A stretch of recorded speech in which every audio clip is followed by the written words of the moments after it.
battlefield is silent, the air thick with tension.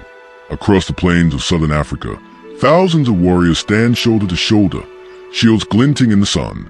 At the center, a towering figure steps forward, his gaze sharp, his presence electric. His name strikes both fear and admiration.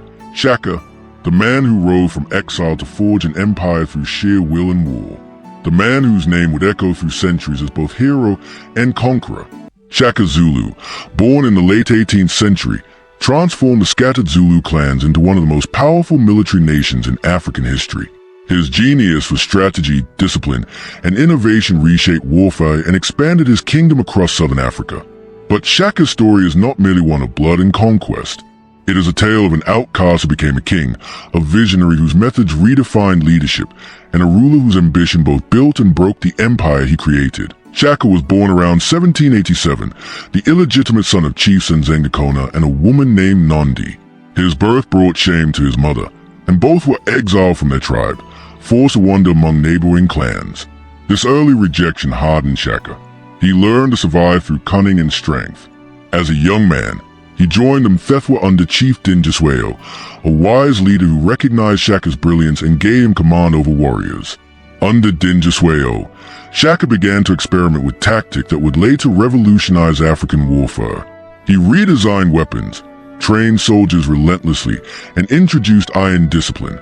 When Chief Dingiswayo was killed in battle, Shaka seized the moment.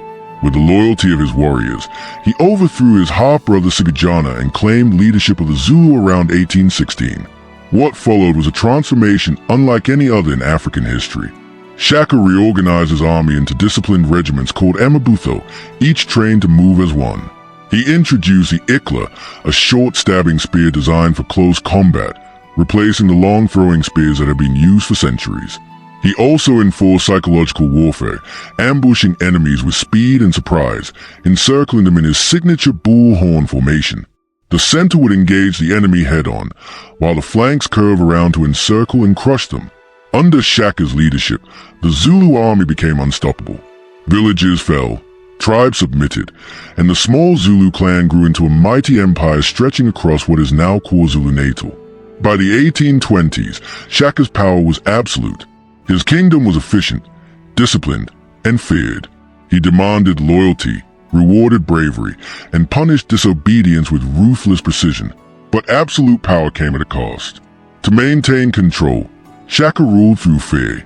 Entire villages were relocated, and thousands were executed for the slightest sign of betrayal. His wars sparked a period of mass migrations and chaos across southern Africa known as a Mfecane, the crushing. Yet, in the midst of all this, Shaka was also a statesman. He established trade routes with the Portuguese and the British, sending emissaries to the coast. His empire became the political and military heart of the region. In 1827, tragedy struck. When his beloved mother Nondi died, Shaka's grief turned to madness. He ordered that no crops be planted and no milk be drunk during mourning. Thousands were executed for showing insufficient sorrow. This act marked the beginning of Shaka's downfall. Paranoia consumed Shaka. He saw enemies everywhere, even among his closest allies. His half-brothers, Dingane and Langana, feared that their lives were next. On September 22, 1828, as Shaka walked outside his kraal near present-day Kordikuza, his brothers struck. In a swift and silent coup, the warrior king was assassinated, stabbed to death by the very family he had once protected. He died with a bitter laugh, cursing that no true king would ever rule the Zulu again. But death could not silence his legend. Today, the Zulu remain one of the largest ethnic groups in South Africa, numbering over 10 million people. The royal house still exists, led by the descendants of Shaka's dynasty. Zulu traditions, from the reed dance to the impi warrior dances, continue to celebrate their warrior heritage.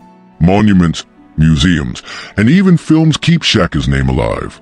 In 2021, South Africa mourned the death of King Goodwill Zwelithini, Shaka's descendant, showing how the spirit of the warrior king still commands respect. And in Kordikuza, where Shaka took his final breath, people still gather every year to honor the man who forged a nation with courage, vision, and fire. History remembers many conquerors, but few build a nation from exile and legend. Shaka Zulu was both a maker and a destroyer, a genius and a tyrant.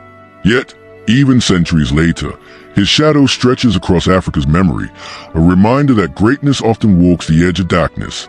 The spear may have fallen, but the spirit of the warrior king still stands.